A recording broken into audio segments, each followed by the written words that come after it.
This Manhattan penthouse has 4,000 square feet of pure luxury, a wraparound terrace overlooking Central Park, and was the scene of the largest financial crime in American history.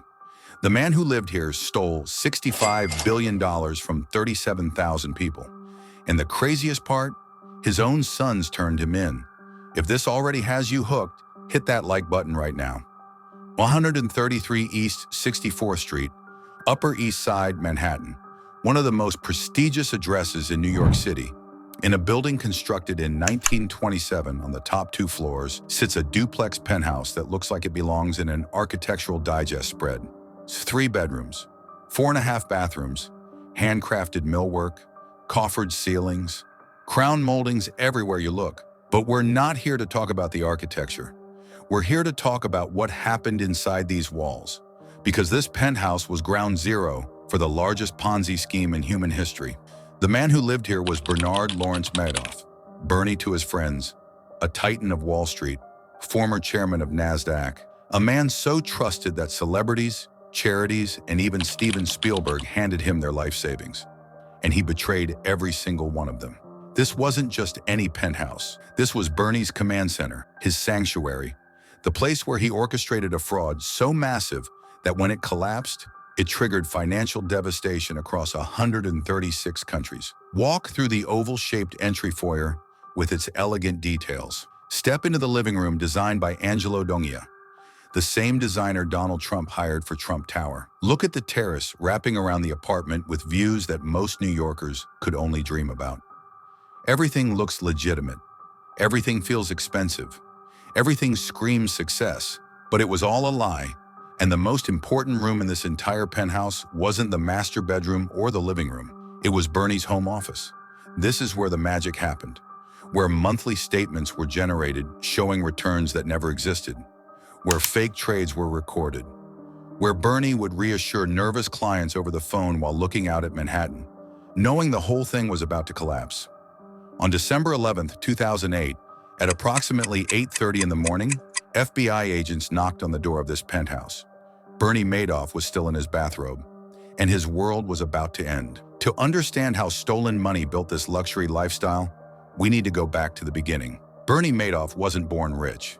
He grew up in Queens, the son of European immigrants. His father was a plumber. His mother tried and failed at running a stock brokerage from their living room. But Bernie was ambitious. In 1960, with just $5,000 saved from working as a lifeguard and installing sprinkler systems, he founded Bernard L. Madoff Investment Securities, LLC. And here's the thing. Bernie was actually good at his job. In the early years, his firm was legitimate. He pioneered electronic trading systems. He helped create the technology that would become NASDAQ. By the 1980s, Bernie Madoff was a Wall Street legend. He sat on SEC advisory committees. He was chairman of NASDAQ. He was the guy other investors looked up to. In 1984, riding high on his success, Bernie and his wife, Ruth, bought this Upper East Side penthouse. According to the New York Times, he got it for a song, though that song still costs several $1,000,000 in today's money. They hired the best designers, filled it with expensive furniture, made it their primary residence. At this point, everything was still legitimate. But something changed in the early 1990s. The market started getting unpredictable. Bernie's legitimate returns were declining, but he had a reputation to protect. He had clients who expected consistent profits year after year, regardless of market conditions. So Bernie made a choice. Instead of telling his clients the truth, that returns fluctuate, that some years are bad, he decided to lie. Here's how it worked. When client A wanted to withdraw their money plus profits, Bernie didn't pay them from investment gains. He paid them with money from client B who had just invested. It's called a Ponzi scheme, named after Charles Ponzi, who ran a similar scam in the 1920s. The problem with Ponzi schemes is they only work if new money keeps flowing in. The moment you can't find new investors, the whole thing collapses like a house of cards. But Bernie was a master salesman. He cultivated an image of exclusivity. His fund wasn't for just anyone. You had to be invited. You had to be referred by someone Bernie trusted. This made people desperate to invest with him. Hollywood director Steven Spielberg invested. Actor Kevin Bacon and his wife Kira Sedgwick invested. The New York Mets owner Fred Wilpon invested. Nobel Prize winner Elie Wiesel's foundation invested. Charities, pension funds, universities. They all handed Bernie their money, believing it would grow safely and consistently. Every month, clients received beautifully printed statements showing their gains. The documents looked professional, official, legitimate, except none of it was real. The trades Bernie claimed to make never happened. The stocks he said he bought were never purchased. The whole operation was theater, and Bernie was the director. And all the while, Bernie sat in this penthouse, living a life funded by other people's life savings. Because here's the dirty secret. Bernie wasn't just running a Ponzi scheme for his clients' benefit. He was stealing for himself. The Upper East Side penthouse was just the beginning. Bernie Madoff didn't just own one luxury property. He had an entire real estate empire, spread across 3 continents. In Palm Beach, Florida, Bernie owned an 8,753 square foot mansion overlooking Lake Worth Lagoon. He bought it in 1994 for $3.8 million. That's $7.5 million in today's money. The house was built by acclaimed local developer Michael Burrows in Caribbean colonial style. It had 5 bedrooms, 7 bathrooms, a 22-foot beam cypress wood ceiling, and a private dock where Bernie kept his boats. Because, of course, he had boats. Bernie owned multiple vessels. His pride and joy was a 1969 custom-made Rybovich wooden fishing yacht called Bull. This wasn't some ordinary boat. It was a work of art. Restored antique with a hydraulic elevator, teak woodwork throughout, valued at $2.2 million. Not done yet. In Cap d'Antibes on the French Riviera, Bernie owned a 3-bedroom apartment in an exclusive development called Chateau des Pins. Because when you're stealing $65 billion, why not have a vacation home in the south of France? The properties were just the tip of the iceberg. Federal prosecutors documented Bernie's other assets. Combined, Bernie and Ruth had assets worth between $823 and $826 million. Let that sink in. While Bernie was telling clients their money was growing through careful investments, he was actually stealing it to fund a lifestyle that would make royalty jealous. And who was paying for all of this? Retirees who trusted Bernie with their pensions, charities trying to do good in the world, small investors who thought they'd found a safe place for their savings. One victim was a widow who lost her entire retirement savings, $4 million accumulated over a lifetime. She ended up working as a greeter at Walmart in her 70s. Another was Elie Wiesel, Holocaust survivor and Nobel laureate. His foundation lost $15.2 million. Wiesel later said trusting Madoff was like being robbed by someone you invited into your home. Thousands of people lost everything. Life savings wiped out overnight. Retirements destroyed. College funds evaporated. And Bernie went home to this penthouse every night, walking on custom hardwood floors, looking out at Central Park from his terrace, sleeping in his master bedroom with the chintzy 1980s decor that apparently he never bothered to update. Because when you're busy stealing billions, interior decorating takes a back seat. September 2008. The financial world is in freefall. Lehman Brothers collapses. Bear Stearns goes under. The stock market is hemorrhaging value. Banks are failing. And Bernie Madoff has a massive problem. When markets crash, investors get nervous. They want to pull their money out to safety. And that's exactly what Bernie's clients started doing. Within weeks, withdrawal requests totaling $7 billion flooded in. Bernie didn't have $7 billion. He didn't even have $1 billion in actual cash. Because remember, the whole thing was fake. The investments didn't exist. The money was gone, spent on penthouses, mansions, boats, and jewelry.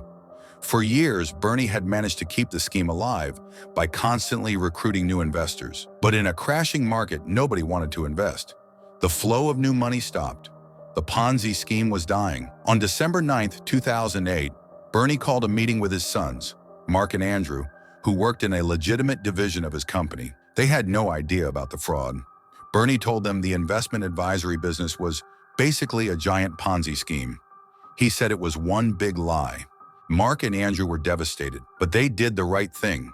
They called their lawyer, and their lawyer called the FBI. 2 days later, on December 11th at 8:30 a.m., FBI agents showed up at a 133 East 64th Street. Bernie was still in his bathrobe when he opened the door. According to the FBI report, when agents told him they were there because of his investment business, Bernie replied, "There is no innocent explanation." He knew it was over. Bernard Madoff was arrested and charged with securities fraud. Initially, he was allowed to remain in the penthouse under house arrest, wearing an ankle monitor. Imagine that. Bernie spent his final weeks of freedom in this luxury penthouse, the same place where he'd orchestrated the fraud, the same terrace where he'd probably celebrated fake profits, the same office where he'd lied to thousands of people. The irony is almost poetic. On March 12, 2009, Bernie Madoff pleaded guilty to 11 federal crimes: securities fraud, wire fraud, mail fraud, money laundering, perjury, false statements, false filings with the SEC, theft from an employee benefit plan, and 2 counts of international money laundering. On June 29, 2009, he was sentenced. 150 years in federal prison. Bernie was 71 years old. He would never see freedom again. The moment Bernie was sentenced, the U.S. government seized everything. Every property, every boat, every piece of jewelry, every watch, the private plane, the cars, all of it. The government's goal was simple: sell Bernie's ill-gotten assets and use the money to compensate victims. The U.S. Marshal Service took over. They organized sales and auctions for Bernie's empire of excess. Let's talk about what happened to each property. The Upper East Side penthouse, the crown jewel, was valued by authorities at about $7 million. But this wasn't just any property. This was the penthouse where Bernie was arrested, where he lived under house arrest, where the largest Ponzi scheme in history was coordinated. That history made it complicated to sell. The government listed it for $9.9 million, then dropped the price to $8.9 million, then finally to $8 million. In 2010, toy mogul Alfred Kahn, the man behind Cabbage Patch Kids, bought it for $8 million. Kahn later admitted he thought no one else would buy it because of the stigma. He said the government was vetting all potential buyers before they could even see the property, which scared off a lot of people. But Kahn saw value. He and his wife Patsy loved the terrace. One real estate agent who toured the penthouse in 2009 said Bernie's personal items were still lying around: an electric razor, dark, dated furniture, oriental rugs, Formica countertops. The agent remembered thinking, Madoff certainly didn't use the money to keep up the house. For someone who stole $65 billion, Bernie's taste was surprisingly mediocre. The Kahns divorced. Patsy relisted the penthouse in 2013 for $25 million. She eventually dropped the price to $14.5 million, where it sold in 2014 to real estate investor Lawrence Benenson. Benenson tried to erase the stigma. He changed the unit number from Penthouse A to Penthouse S. He redecorated completely, out with Bernie's somber dark tones, in with bright white modern furniture and rugs. He even bought the adjacent apartment for $4 million. In 2022, Benenson listed both units together for $18.5 million. The penthouse sat on the market for 7 months. No offers. He pulled the listing. As of 2023, it still hasn't sold at that price. Turns out, Bernie Madoff's ghost is hard to exorcise from real estate. The Palm Beach mansion, listed for $8.49 million, dropped to $7.25 million before finally selling. The Montauk Beach House, Broadway producer Daryl Roth and real estate executive Stephen Roth bought it for $9.41 million in 2009. They completely renovated it with French designer Thierry Despont. Listed it in 2018 for $21 million. Price dropped multiple times. As of 2021, still on the market. The French Riviera apartment, sold by French authorities in 2009 for $1.3 million to a Russian businessman. Bull, Bernie's beloved yacht, sold at auction for $700,000. Sitting Bull went for $320,000. Little Bull sold for just $21,000. Ruth Madoff's Mercedes convertible, with barely 12,000 miles on it, sold for $30,000. All of it, every luxury item, every status symbol, every piece of Bernie's empire, was auctioned off to the highest bidder. The sales raised tens of millions of dollars. Combined with clawbacks from other investors who profited from the scheme, the government eventually recovered about $14 billion for victims. That sounds like a lot, but remember the fraud totaled $65 billion in claimed losses. Victims got back pennies on the dollar. Bernie Madoff spent the last 12 years of his life in the Butner Federal Correctional Complex in North Carolina. He allegedly befriended a mafia leader, got into a prison yard fight, gave interviews claiming he was a scapegoat. He never showed genuine remorse. The tragedy extended beyond Bernie. His son Mark couldn't live with the shame and betrayal. On December 11, 2010, exactly 2 years after his father's arrest, Mark Madoff hanged himself in his Manhattan apartment. His brother Andrew died of cancer in 2014. He spent his final years estranged from his parents, having cut off all contact after learning about the fraud. Bernie destroyed his own family. Ruth Madoff, who was never charged with any crime, lives quietly in Connecticut. She was allowed to keep $2.5 million from the wreckage, a fraction of the hundreds of millions they once had. She claims she knew nothing about the fraud. Most people don't believe her. Thousands of victims are still dealing with the financial devastation. Retirees who lost their pensions, charities that had to close, universities that lost endowment funds. The ripple effects are still being felt today, over 15 years later. On April 14, 2021, Bernard Lawrence Madoff died in prison at age 82. He never saw the outside world again after his sentencing. He never slept in his precious penthouse. He never sailed on his boats.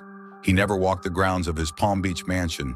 Everything he stole, everything he built with other people's money, was taken away. 133. East 64th Street still stands. The building is still prestigious. The penthouse is still luxurious. But it will forever be known as Bernie Madoff's penthouse, the place where the largest Ponzi scheme in American history was orchestrated. Here's what fascinates me about this story. Bernie Madoff didn't need to commit fraud. He was already successful. He was already wealthy. He was already respected. But somewhere along the way, legitimate success wasn't enough. He wanted more. More money, more status, more control. And that greed destroyed everything. It destroyed 37,000 investors' lives. It destroyed his family. It destroyed his legacy. Every time I see a photo of that penthouse, I think about the cost of all that luxury. Not the dollar cost, the human cost. Every marble countertop represented someone's retirement savings. Every piece of designer furniture was bought with money stolen from charities. Every boat ride was funded by someone else's shattered dreams. You can't build true luxury on a foundation of lies. Eventually, the truth comes out. The house of cards collapses, and you lose everything. Bernie Madoff learned that lesson the hard way. The most luxurious house built with stolen money in American history isn't really a house at all. It's a penthouse in Manhattan. It's a mansion in Palm Beach. It's a beach house in Montauk. It's an entire empire of luxury properties, all purchased with $65 billion, stolen from people who trusted the wrong man. Bernie Madoff thought he was untouchable. He thought his position, his reputation, and his connections would protect him forever. He was wrong. If this story made you think, made you angry, or opened your eyes to how fraud operates at the highest levels, I need you to do something. Hit that like button. This video took weeks of research to put together, and your likes tell YouTube that investigative content like this matters. Share this with someone who needs to see it. Post it on social media. These stories about financial fraud need to be told because they're warnings for all of us. And subscribe to this channel because we're diving deep into more stories like this. Next up, the billionaire who faked his own death to avoid prison. The art heist that the FBI still hasn't solved. The casino that was secretly owned by the mafia. Drop a comment below. Do you think Ruth Madoff knew about the fraud? Should Bernie's sons have suspected something? What should happen to properties like this? Should they be demolished or sold? I read every comment, and your insights make these videos better. Remember, that penthouse on the Upper East Side might have marble countertops and Central Park views, but it also has a stain that will never wash out. The stain of 37,000 people's stolen dreams. The stain of the largest financial fraud in American history. Thanks for watching. Stay skeptical, stay informed, and I'll see you in the next one.